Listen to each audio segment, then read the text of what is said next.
आज हम दो चर वाले रैखिक समीकरण युग्म करेंगे जो कि आपका चैप्टर 3 है। ये पूरा ही चैप्टर इस वीडियो में कवर किया जा रहा है। जो दो चर वाले रैखिक समीकरण युग्म हैं वो इस तरह के हैं हमारे पास a1x plus b1y plus c1 equal to 0 और सिमिलरली सेकंड है a2x plus b2y plus c2 equal to 0। ये रैखिक समीकरण हम क्यों कहते हैं? क्योंकि इनका जो ग्राफ आता है वो एक सीधी लाइन आती है। x की पावर भी 1 है, y की पावर भी 1 है दोनों समीकरणों में, तो ये रैखिक समीकरण दिए हुए हैं।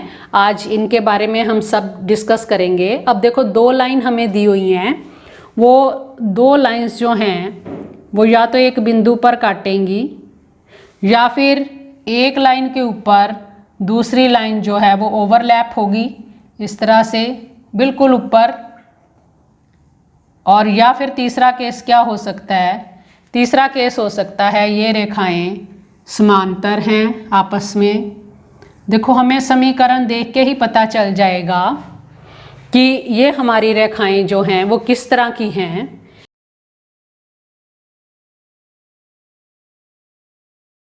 ऐसी रेखाएं जो एक ही बिंदु पर प्रतिच्छेद करती हैं इनको हम प्रतिच्छेदित रेखाएं कहते हैं। संपाती रेखाएं कौन सी होती हैं? एक ही रेखा के ऊपर जब दूसरी ओवरलैप कर जाती है तो ऐसी रेखाएं हमारे पास संपाती रेखाएं आती हैं। और जो आपस में समांतर होती हैं ऐसी रेखाओं को हम समांतर रेखाएं कहते हैं। अब देखो हमें स्टेटमेंट देख के ही पता चल जाता है कि रेखाएं जो हैं वो एक बिंदु पर प्रतिच्छेद करेंगी या एक लाइन के ऊपर दूसरी लाइन आएगी या आपस में बिल्कुल भी काटेंगी नहीं, यानी कि वो समांतर होंगी। अब सबसे पहले हम इनकी रेशो देखते हैं। ये कब केस होगा? अगर a1 by a2 not equal to b1 by b2 होगा। ये स्टूडेंट्स एक नंबर के क्वेश्चन में आ सकता है कि आपको समीकरणें दी हों और आपको ये कंडीशन पूछी जाए या फिर कंडीशन दी हो तो वो पूछ सकते हैं कि ये रेखाएं किस तरह की रेखाएं होंगी। अब दूसरा केस क्या है? संपाती रेखाएं किस केस में होंगी? जब a1 बटा a2 is equal to b1 बटा b2 is equal to c1 बटा c2, यानी ये तीनों रेशो जो हैं वो बराबर होंगी। x के गुणांकों की रेशो, y के गुणांकों की रेशो और जो कांस्टेंट टर्म है अचर पद है उसकी रेशो, ये तीनों की तीनों अगर बराबर हैं तो हमारे पास ये रेखाएं जो हैं संपाती रेखाएं आएंगी, यानी कि एक लाइन के ऊपर ही दूसरी लाइन आएगी। और समांतर रेखाएं कब होती हैं? जब हमारे पास a1 बटा a2 तो b1 बाय b2 के बराबर हो, लेकिन ये c1 बाय c2 के बराबर ना हो, तब ऐसी रेखाओं को हम समांतर रेखाएं कहते हैं। अब इस केस में जो पहला है इसमें तो एक अद्वितीय हल आता है आपके पास। हल किस तरह के आते हैं? ये अद्वितीय हल होता है। अद्वितीय हल एक ही सॉल्यूशन आएगा, यानी कि एक x का मान आएगा, एक y का मान आएगा। और ये जो संपाती रेखाएं हैं इसमें आपके पास अपरिमित रूप से अनेक हल होंगे, क्योंकि जो बिंदु एक लाइन के ऊपर है वही दूसरी लाइन के ऊपर है, तो इस केस में अपरिमित रूप से अनेक हल आते हैं। रूप से अनेक हल हैं। और जो हमारे पास समांतर रेखाएं होती हैं इनका कोई भी हल नहीं होता है, कोई हल नहीं है। इस केस में आप कोई भी ऐसी वैल्यू नहीं है जो इसके ऊपर हो और इसके ऊपर इकट्ठी हो। अब ये ध्यान देना है कि हमारे पास टोटल जो युग्म में रेखाएं बनती हैं वो तीन तरह की हैं। पहली है प्रतिच्छेदित रेखाएं, दूसरी है संपाती रेखाएं और तीसरी है समांतर रेखाएं। इनमें हल होता है। ऐसी रेखाओं को हम संगत रेखाएं कहते हैं। पहली है अविरोधी, इसका नाम है अविरोधी।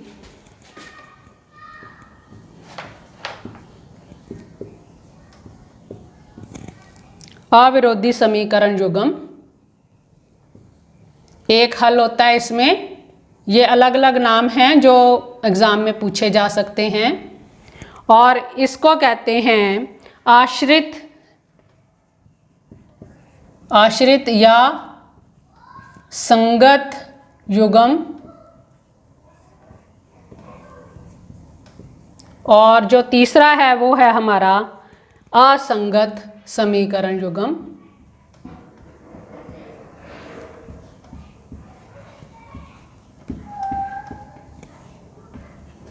जैसे रेलवे लाइंस होती हैं वो कभी भी आपस में मिलती नहीं हैं, इसी तरह से हमारी समांतर रेखाएं होती हैं।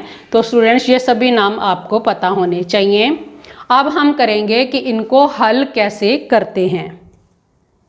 स्टूडेंट्स अब हम इन समीकरणों को हल कैसे किया जाता है ये सीखेंगे। इसके लिए पहली है ग्राफीय विधि। इसको समझाने के लिए आपके एनसीईआरटी बुक की एक्सरसाइज 3.2 का 4th क्वेश्चन का 3rd पार्ट ले रहे हैं। ये 2 समीकरणें हमें दी हुई हैं, इनको ग्राफीय विधि से कैसे हल करते हैं। सबसे पहले हम ये लेते हैं 2xy + y - 6 = 0। इसके लिए ग्राफ बनाते हैं। ग्राफ बनाने के लिए हमें टेबल बनाना पड़ेगा। टेबल में यहाँ से y की वैल्यू क्या आएगी, ये -6 उधर जाके प्लस का बन जाएगा, 2x प्लस का है तो ये माइनस का हो जाएगा। सो यहाँ पे x और y लिखना है। अगर x की वैल्यू 0 है तो y की वैल्यू 6 आएगी। अगर x की वैल्यू हम 2 लेते हैं तो y की वैल्यू यहाँ से हमारे पास 2 आ जाएगी। और अगर हम x की वैल्यू 3 रखते हैं तो 3 × 2 6, 6 - 6 0 आ जाएगा। इसको साथ साथ हम ग्राफ में प्लॉट भी करेंगे। ये हमारे पास नेगेटिव x एक्सिस है, ये पॉजिटिव x एक्सिस हैं। ऊपर हमारे पास y प्लस का, इधर y माइनस का। ये जहाँ पे मिलते हैं ये मूल बिंदु होता है। अब x की वैल्यूज़ लगाएंगे 1 2 3 4। इसी तरीके से हम y की वैल्यूज़ लगाएंगे 1 2 3 4 5।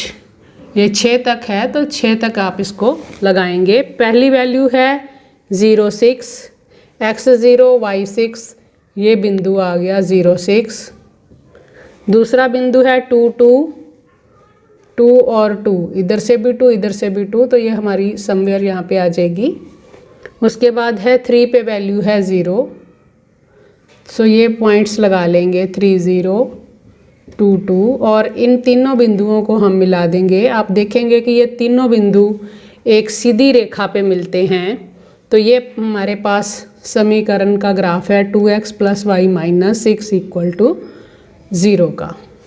दूसरी समीकरण है हमारे पास 4x - 2y - 4 = 0। अगर हम इसको 2 से भाग करेंगे तो ये हमारे पास बन जाएगी 2x - y - 2 = 0। अब इस y को उधर ले जाएंगे क्योंकि इधर माइनस का है तो राइट साइड पे जाके ये प्लस का बन जाएगा। तो ये रह जाएगा 2x - 2 = y। इसी तरीके से इसका भी टेबल बनाएंगे।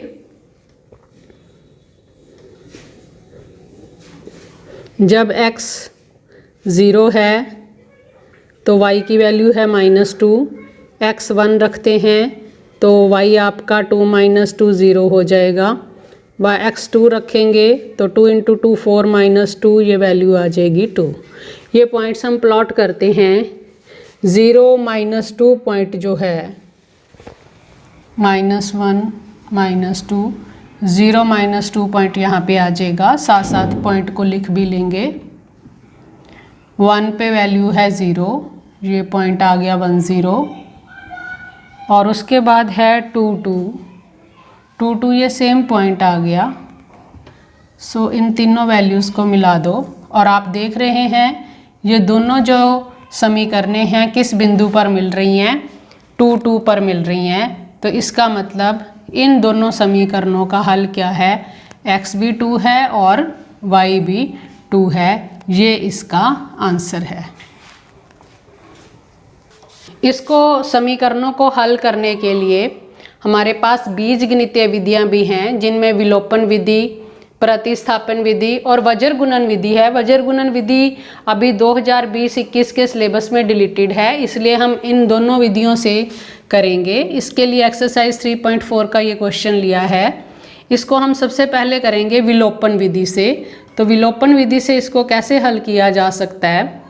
विलोपन विधि का मतलब है इसमें या तो x या y को हम ख़त्म कर देंगे, उनके गुणांक सेम बना के।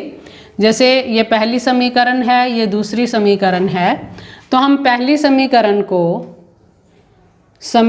एक समीकरण को हम किससे गुना करेंगे? x का मान लो गुणांक सेम बनाना है, तो इस x के आगे 2 है, तो हम इस समीकरण को भी 2 से गुना कर देंगे। एक समीकरण को 2 से गुना करने पर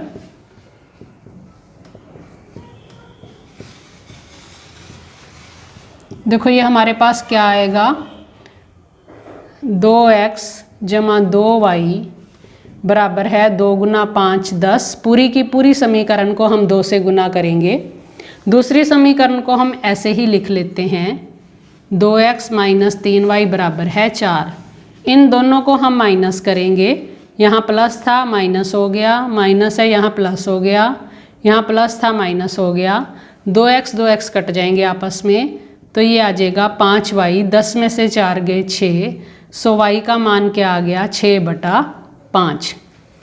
ये मान हम 1 में रखेंगे तो हमारे पास देखिए क्या आएगा, यह मान 1 में रखने पर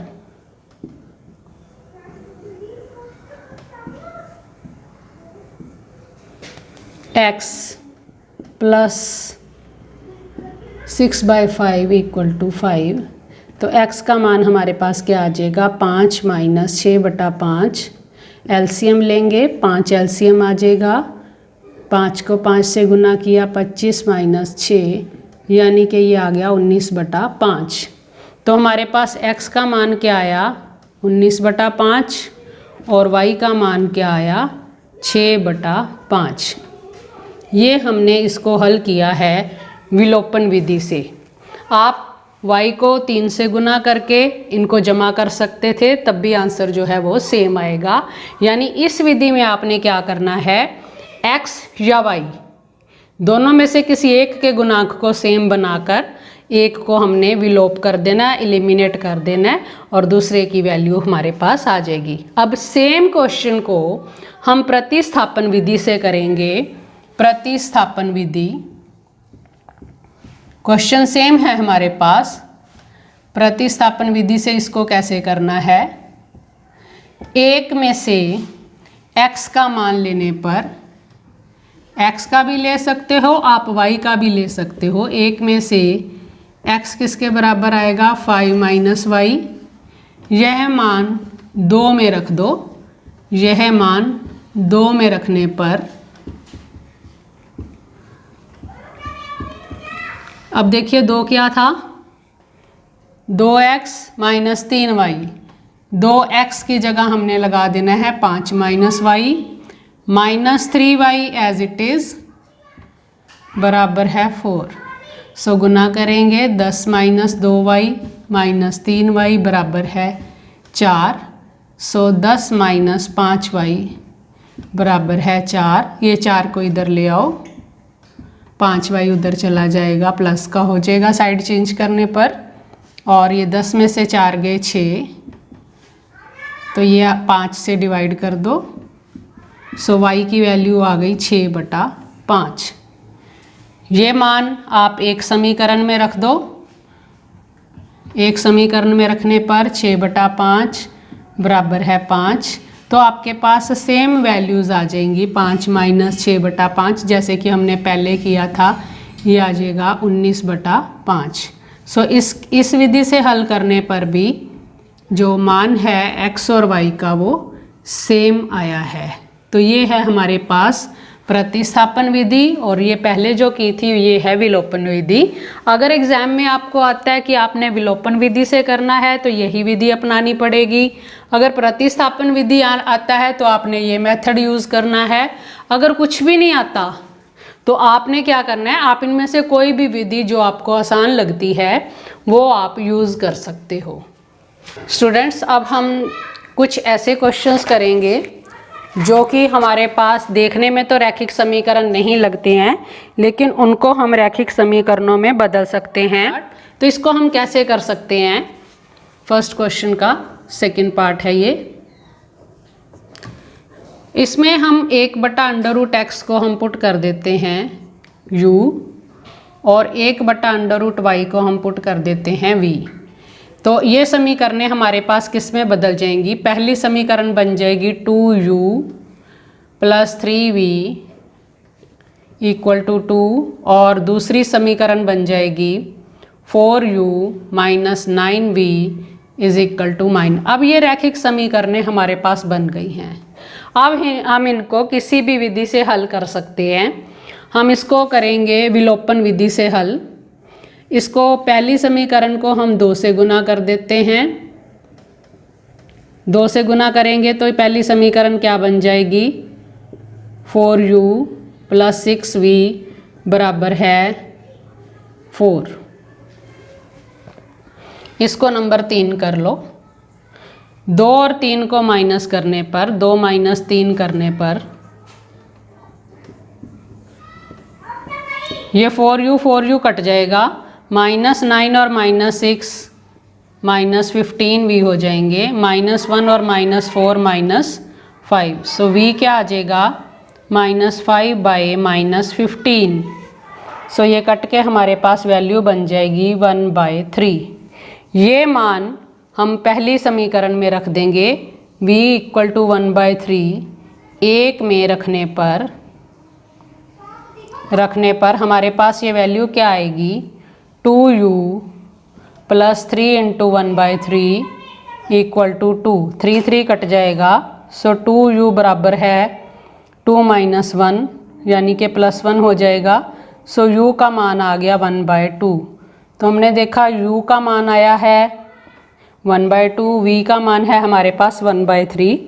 लेकिन u था किसके बराबर हमने माना हुआ था, u बराबर है 1/√x = 1/2, और v बराबर है 1/√y = 1/3।